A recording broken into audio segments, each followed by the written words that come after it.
ялангуяа урлагийн салбарынхан бол таныг хандахгүй. За тэгэхээр нөгөө хөгжим бүжгийн коллежид таны ажил амьдрал бол холбоотой байдаг. Тэгэхээр нөгөө таны анхны эзэмшижсэн мөрөглөл чинь хөгжимчин гэдэг шүү. За тэгээд түүнээсээ ингээд улбаалаад одоо уран сайхны тий бүр сүүлдээ урлаг судлаач гэдэг мөрөглөлөөр орсон гэдэг. Тэгэхээр ер нь энэ зам л ер нь яаж та энэ урлагтай ингээд холбогдсон юм? Соёлын яам бол 56 онд байгуулагдсан. Онгоны төлөвлөгөө гэж одоо манай соёлын уран сайхны соёлын төвхөнд одоо маш дээгүүр байр эзлэх ёстой юм л да.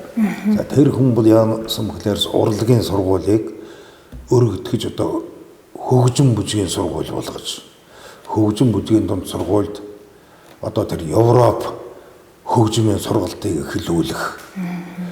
Тэнд тэр циркийн сургууль гэж байсан тэрнийг нэгдэх уран зургийн төрөл урлагийн сургуулиа тэнд нэгдэхэд том сургууль орчин үеийн сургууль болгосон хүн. За тэр үед бол 50-аад он 56 он гэдэг чинь баг бүх аймагуудын клубуд соёлын ордон статустай болцсон. Нэг проектор бүх аймагуудад соёлын ордны барилга баригдсан. Одоо боловсон хүчин маш их дутагдж байсан цаг. Тэгэд одоо боловсон хүчнэр хангахын тулд энэ урлагийн сургуулийг хөгжим бүжгийн дунд сургууль болгоод тэгээд бие даасан урлагийн дэд сургууль байгуулах оролдлого хийсэн боловч тухайн үеийн одоо улсын дэлгүүн чин хөрөхгүй байсан учраас Монгол улсын их сургуулийн хэл зохиолын факультетийн дэргэд найруулагчийн ангийг Ванган сайд нээсэн. Анх 19 хүн орсон одоо тэр орсон найруулагтаас одоо амьд цэрүүн байгаа 2 хүн байна. Нэг нь бол цогцлмаах бай. Одоо энэ жил 100 тай 24 оны хүн. Одоо орон нутгийн тэр байгуулагдсан шин соёлын орднуудын уран сайхны удирдлагыг гартаа атгаж одоо энэ нэг мэрэгжлийн урлагийн байгуулахад болгоход одоо гол үүрэг гүйцэтгсэн. Тэгээд дараа нь 59 оноос багшийн дэд сургуулийн дэргэд кино драма анги нээсэн. Кино драма анги нээсэн. Тэгээ энэ бол кино драма гэж одоо төгссөн олон томцоол байна л да. Одоо амьд цэрүүн байгаа нь энэ артын жижигхэн ламхүү байна, жил ламхүү байна, мегмор байна. За тэгээд дараа нь тэр Ванган төлөвлөгөөгөөр багшийн дэд сургуулийн дэргэд уран зургийн анги нээсэн юм. За тэр үед бол соёлын яам урсуудын өвлийн хороо хамтарч орон нутгийн бүх аймагуудад дүрслэл урлагийн салбар нээсэн юм. Тэр дүрслэл урлагийн салбарыг авч явах удирдагчид нь одоо энэ Одонгой ардын дураач Гэлгийн Одонгийн шавнар энэ орон нутагт одоо энэ дүрслэл урлагийн салбаруудыг бэхжүүлэх, хөгжүүлэх ажлыг хийсэн улсууд. За тэрний дараа Ванган төлөвлөгөөгөөр удирдаачдыг бэлдэх. Багшийн дэдийн дэргэд 10 хэдэн хүнтэй ардын жишм Чулуунгаан удирдлагын дор дирижерууд бэлтгэгдсэн. За энэ дирижерууд бол бас л одоо төгссөн хүмүүсээс ганц хүн үлдээд байна. Бүрэнбэх ардын жишм дирижер Бүрэнбэх л үлдээд байна. За тэгээд хөгжим бүжгийн сургуульд бол би 61 онд орж ирсэн. Тэр үед орон нутгийн хамгийн анхны мэрэгжлийн театр бол Дорнот аймгийн театрт 1948 онд байгуулагдсан. За тэнд одоо холимог оркестр байгуулж эхэлсэн юм Ванганы төлөвлөгөөгөөр. Тэгэхэд хөгжимчд хэрэгтэй. Бид бол симфони оркестрийн хамгийн анхны төгсөлд үлээвэр хөгжмийнхэн байсан. Дорнотоос 10 хэдэн хүн ирсэн юм л да. Тэд нар маань мэдээ төгсөөд тухайн үед бол хаанаас ирсэн тийшэл явдаг байлаа шүү дээ. Тэндээс ингэж одоо орон нутгийг хөгжүүлж байсан. Дараачийн театр нь Ховдын театр байдаг. Ховдын хөгжим драмын театр. Бүгд л одоо тэр нөгөө Ванган багшийн төлөвлөгөөгөөр одоо тэр соёлын орднуудыг мэрэгжлийн урлагийн байгууллага болгосон анхны театрууд нь Дорнотын театр, Ховдын театр байсан юм. Тэгээ сүүлдээ л одоо энэ чинь 80-аад он хүртэл соёлын орднууд маань мэрэгжлийн театр чуулгууд боллоо шүү дээ. Одоо хамгийн сүүлчийнх нь одоо говьалтай ангалтай чуулга байх, хан хинтэй чуулга байх. Ингэж бүх аймагуудын соёлын орныг Ванганы агуу их Ванганы төлөвлөгөөгөөр мэрэгжлийн урлагийн байгууллага болгосон юм. За тэгээд соёлын яамны одоо тэр бодлогоор Болгарт зөвлөлт холбоод холсод анхны дуурийн дуучдыг бэлдэж ирсэн. Анхны дуурийн дуу төгсөж ирсэн анхны хүн бол хайд угаас Москвагийн консерватори төгсөж ирсэн. Одоо тухайн цаг одоо бол ингэж яриад байгаа чинь нэг сайн менежер гэдэг. Тэгэхээр тухайн цаг үеийнхаа одоо маш сайн алсыг хардаг менежер хүн байсан юм байна гэж ойлгож болох уу? Вангой бол одоо бүх юм шингэсэн маш сайн зохиолж, жүжигийн зохиолж, киноны зохиолж, манай анхны маш том найруулагчтай нэг ийм хүн. Одоо менежментийн сэтгэлгээ маш сайн тайлбарсан гэсэн үг л дээ. Тийм юм байна. Тий.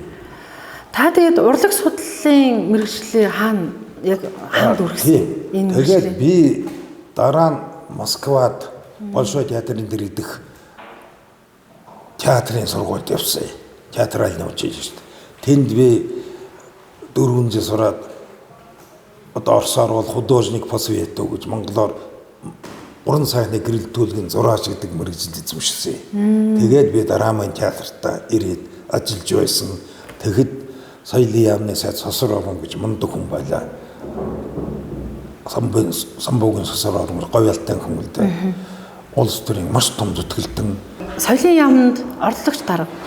Тий. Би тэгээд төгсч ирээд соёлын яамд одоо баг бүх хэлтсээр дамжсан да боловсон хүчний зааварлагч байлаа.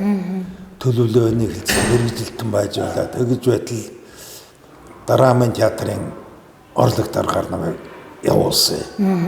Тэгээд Дарамын театрын орлог дарга байж явахад тэр Сосор орон сайд чинь түүхрооны нарийн бичгийн дарга болцсон. Тэгээд одоо би их л дотроо бурханчилж явдаг. Одоо том дарга нарт Цэдэммэл дарга гэдэг чинь энэ Баатар цагт бол одоо соёлын бүх шатны сургууль төгссөн ийм сүүлийн үеийн шинэ мэргэжилтэн болсон ийм хүн байгаа юм гэдэг. Тэгээд одоо тэгээд Дарамын театрт ордог даргаар ажиллаж байтал 2 жил боллоо. Нэг өдөр төв хорон дээр дуудаж байна гин.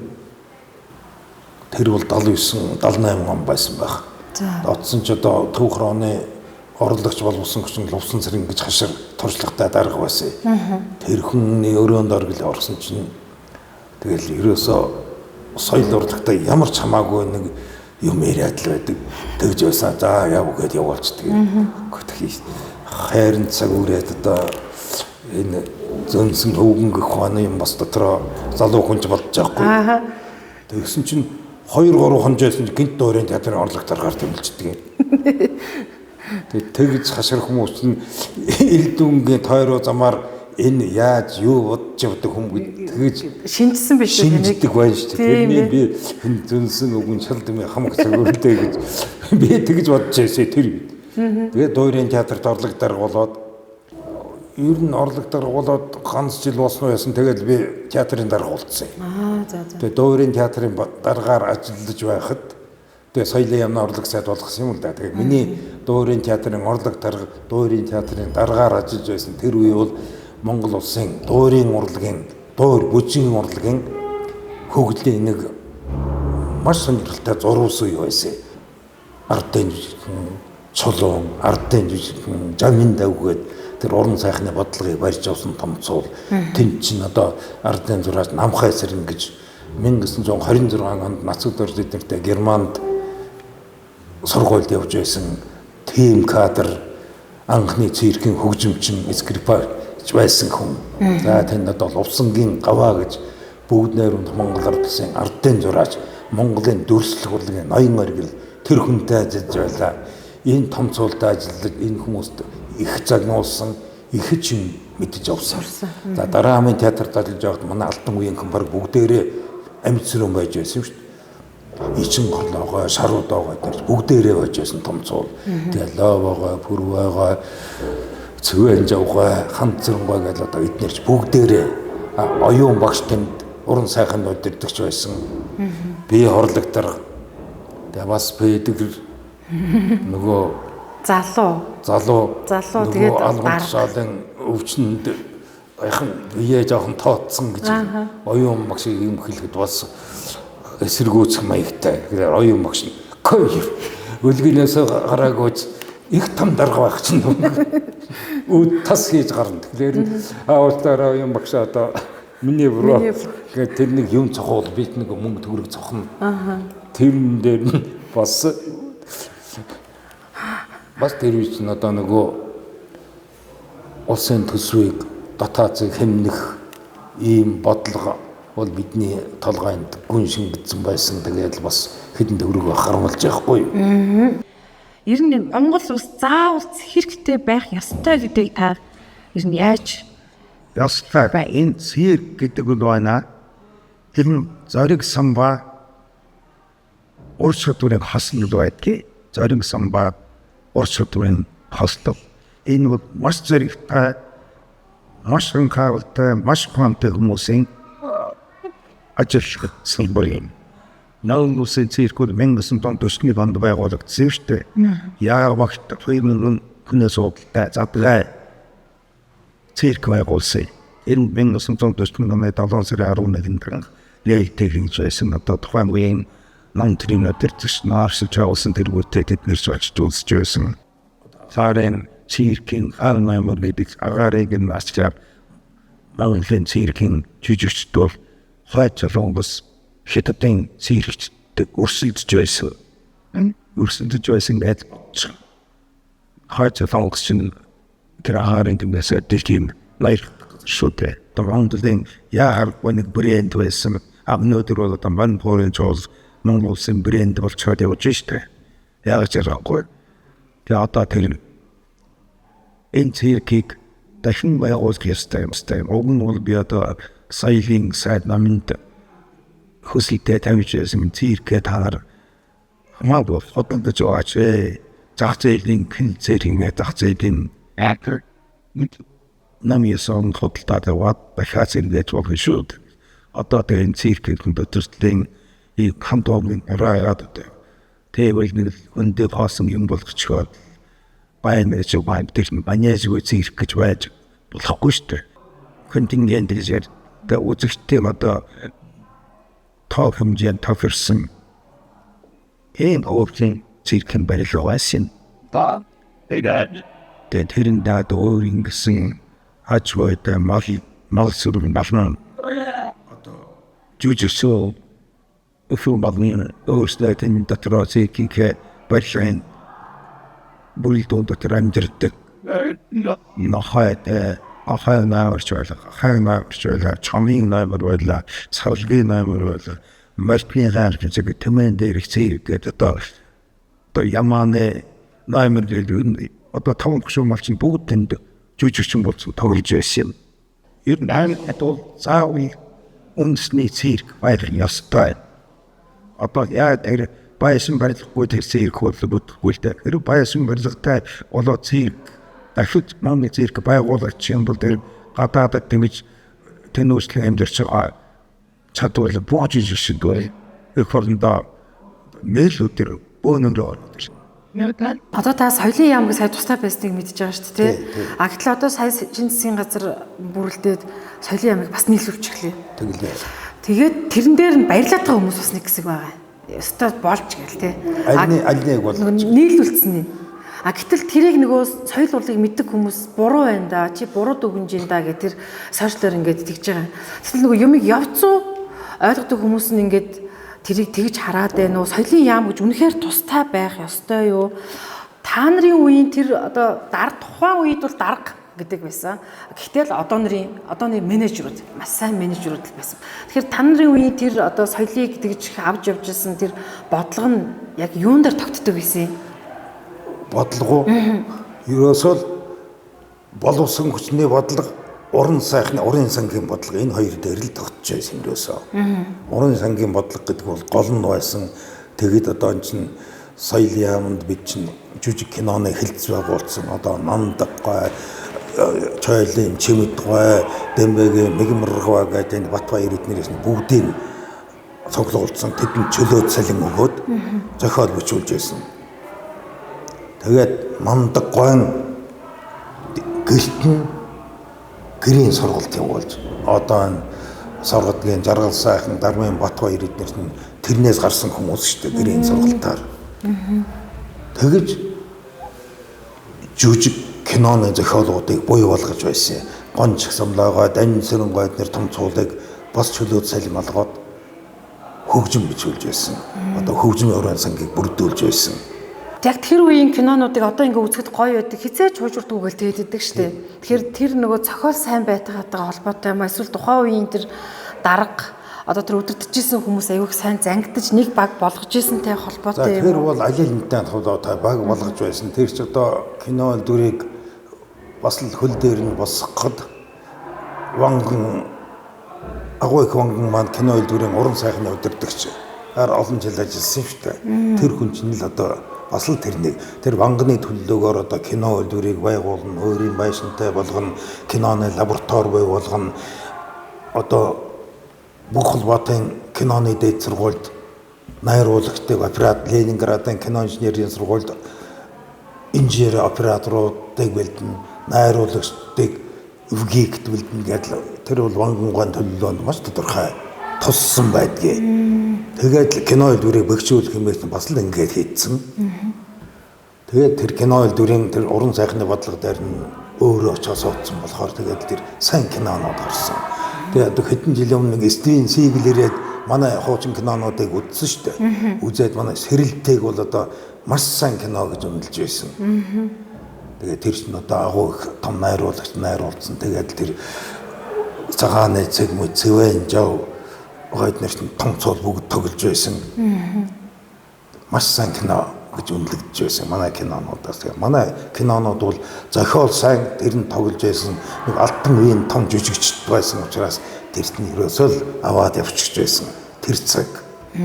Тийм учраас киноч нь маш сайнаар одоо тэр том найруулагчид манай Монторгой, Дорж Холбогой, Сомхуугай жигжид гуан дараах үеийн киночд киноны сайн зураачд цогцол мегамөр гэдэг тэр сайн мэрэгжлийн зураачд анхны үгийг төгссөн киноны зураачд гэх ийм бүх юм нэгдэж байж л эн чинь маш сайн одоо вангангай адил одоо Монгол улс бол одоо хэрв тэр тэнгэрт байхад нь өрийн төлдөгсөн бол одоо бараг зшгүй өртөө юм шүүд Монголын соёл урлаг бол тийм ээ. Кино үйлдвэрийг яагаад ер нь татан болгоцоо одоо тэр чинь ингээ бидний үеийнхэн бол одоо сайн мэдэхгүй байна л да яг үнийг хэлэхэд. Анхны кино үйлдвэрч нь манай хуучин симфони байранд байсан гадаад явдлын явны талд симфони байсан мэдгүй. Тэгээд 1940 онд одоо хуучин кино үйлдвэрийн хуучин байсан биш үү? Мэдгүй. Одоо нэг жокын тэнд байдгүй. Тэгээд жок хас зүүн тийш үү? Тэр чинь анхны цэргийн театр 1940 онд байгуулагдсан. Тэгээд Оросын армийнхан гарч яваа тэр офицеруудын ордон чинь Монголд шилжихэд манай цэргийн театр цэргийн ансамбль тийшээ шилжээд манай кино үйлдвэр болсон. Тэгээ сүүлд нь одоо 80-аад онд шинэ лаборатори, шинэ одоогийн байрыг байгуулсан юм л да. Тэгээ одоо тэр чинь зах зээлийн тэр үеийн үед л өрн тарин боллоо. Ер нь соёлын ямыг татан болгосноос л ерөөсөө болсон хэрэг.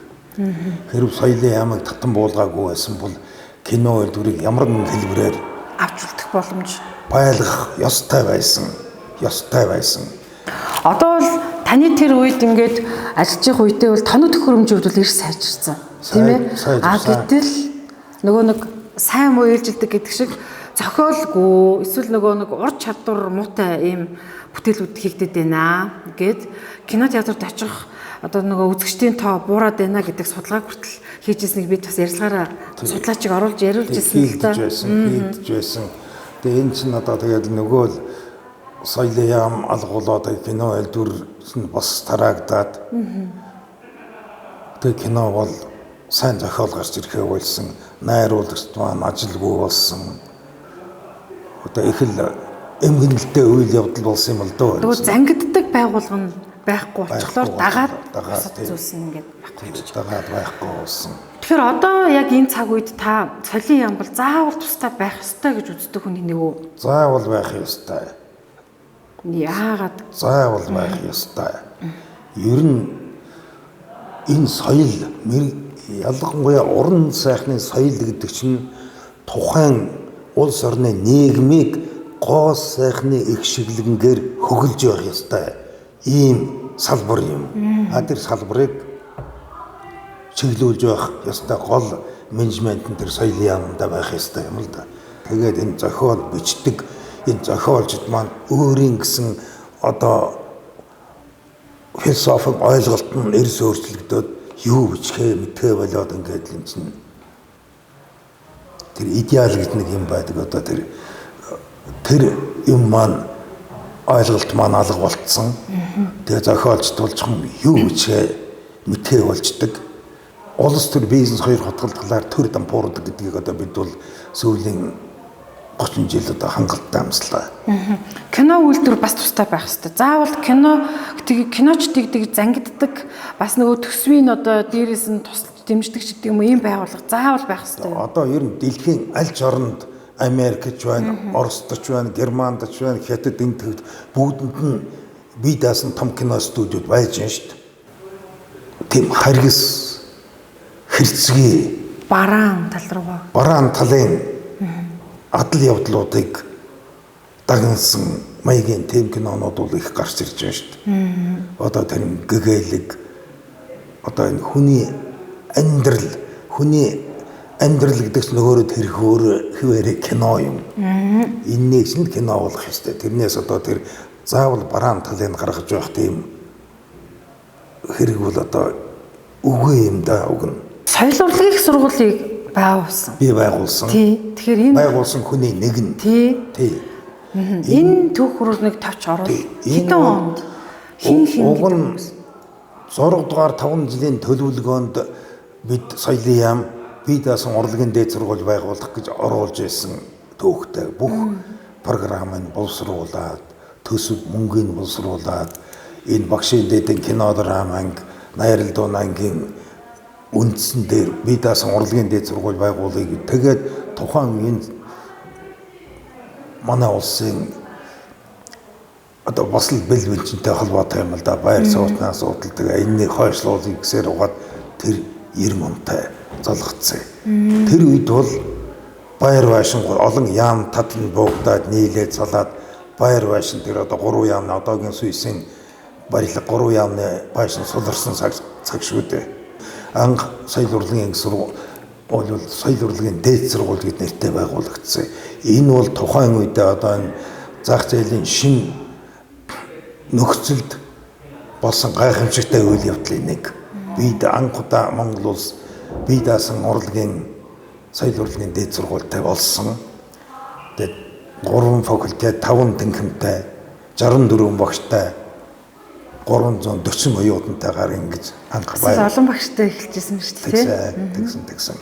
Одоо соёлын ямыг нэг хүн удирдах гэхэд тэр хүнд олон нийт дургу байхлаар соёлын ям хэрэггүй гэж үзэж байна. Соёл урлагийн сургуульд ингээд муу одоо сурж ийна энийг төгсөгчд нь муу байна гэдэг үгээсүүдэд энэ соёл урлагийн сургууль ер нь хэрэгтэй юм уу ч гэдэг юм ингээд нэг юм өнгөцгөн дүгнэлт дээр хандчихад байгаа байхгүй юу? Тийм их яриад байгаа. Тэгээ энэ соёл урлаг маань тэр хүний хүмүүжүүлэх зэвсэг гэж хэлж болохгүй л дээ. Энэ бол хүмүүсийг ариусгадаг ийм юм соёл гэдэг чинь.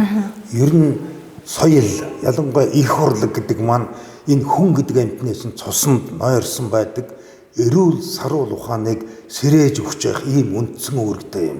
Энэ их урлаг гэдэг маань энэ талаас нь хандах хэрэгтэй. Тэрнээс хүмүүжүүлэх зэвсэг гэдэг тэр социалист үзэл сурталын өнцгөр тэгж хэлж харж болохгүй. Энэ 30 жил одоо нэг л өрн таран болсон гэгэрлийн яамны нэг сугамдал байсан хэрэг шүү дээ. Тэгээд нэг соёл урлагийн бодлогын газар нэртэй тэрний хинж доодгүй ийм л юм байлаа. Би даасан яам байгууллагад нэг шал өмнө одоо жишээлбэл Монголын нүүдлийн соёл бол одоо Монголд л байна. Өнөөдөр бол яг тэр спорт аял жуулчлал залуучууд гээд нэг олон юмэг л нийлүүлж хэлээ л дээ. Гэхдээ нийлүүлсний мууч гэж юм бас байхгүй. Ер нь аял жуулчлал гэдэг маань жуулчид бол монголчуудын аж амьдрал тэр соёлыг л соёлтой танилцах гэж л ярьдаг. Энэ монголчиг сонин орн шүү дээ. Ер нь хөдөөдөө бол хөдөөний аж төрх ясвал дунд цууны үед ямар байсан тэрхвээрээ л байгаа. Одоо та нарын нэрлээд байгаа нь орчин үеийн энэ холбоо мэдээллийн систем чинь 21-р зуунд орцсон. Ингээд явж байдаг. Их сонин орн. Энд одоо хэдэн зууны соёлч одоо ингээд нийлдсэн ингээд тэрхвээрээ байж байдаг. За тэр зохиол жоохон муу байна. Зохиолыг чамбааруулах хэрэгтэй байна гэдгийг хэлж байна. Нөгөө талаас жүжигчдийн одоо авиас ур чадрын тухай танд ер нь ямар ч юм санагддаг вэ? Яг одоо ингээ харж байгаа. Сэдв бол одоо ерөөсөө захаас аваад байна. Энэнийг яг баримжааг нь олоод зөв бич зоригтой зохиолчд олгуулчиход байна.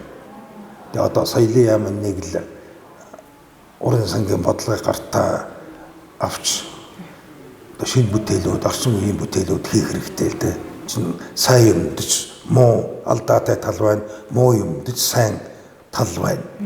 Энийг одоо дэнсэлж тэрнийг одоо зөв гол дээр орно сайн зохиолоод гарах соёлын яам чиглүүлэх ёстой юм. Нөгөө мөнх тэнгэрийн хүчин дор Мантухай цэцэн хатан Балжины мууг найруулсан гэдэг энэ кинонууд ер нь түүхэн хэрнээ Монголын одоо кино урлагийн хамгийн тийм мэргэжлийн түвшний кинонууд байлаа. Төгсгөлийн үеинд байлаа гэдэг. Тэгэхээр тэрнээс хойш одоо мэргэжлийн сайн бүтээлүүд хийгдэг вөхөр хэлсэн болчихоо ер нь таны одоо өнцгөөс харахаар Билонкор нэг кино алгуулсанаас хойш тэгээд энэ чинь л ер нь тэгээд л бараг л алгуулсантай адилхан юм боллоо шүү дээ. Тэгээд найруул сайн найруулагч залуучул ухаантай залуучул гараад л байна л да. Тэгээд тэр нөгөө зохиолын баримжаан буруу тийшээ болохоор тэгээд л энэ чинь пар бараан үзлийг саармагжуулахад одоо энэ кино урлаг бол маш хүчтэй нөлөөлөх ёстой юм л да. Та энэ орчин үеийн одоо энэ нийгэмд амьдарч байгаа залуучууд гэх юм энэ хүмүүс ингээ харахаар одоо бүр нэг болиод өгөөсөөч гэдэг юм уу тий одоо гудамжинд ингээ шүсээ хайж гин хараалын үгийг маш их замбраагүй хэрэгжилж гин одоо нэгэндээ нэг тийм муухай хандж гин гэдэг юм ингээд нэг ийм сонин хандлагууд таны зүгээс ингээ харагдах юм уу? Одоо ер нь л нэг бидний үед би намайг залуу байх үед ч гэдэг юм өстой байгаагүй дээ. Нийгэм хөгжихийн хэрээр яагаад ийм болоод байгаа юм болоо гэмээр тийм сонин зүйлс. Тэгээ ер нь би бол энэ залуучуудын орчин үеийн энэ ер нь өөдрөгөөр хардаг. Залуу хүмүүст бол алдах хонох юм байлгүй яах вэ? Тэгээ саарамгүй нийгэм гэж хаана байх вэ?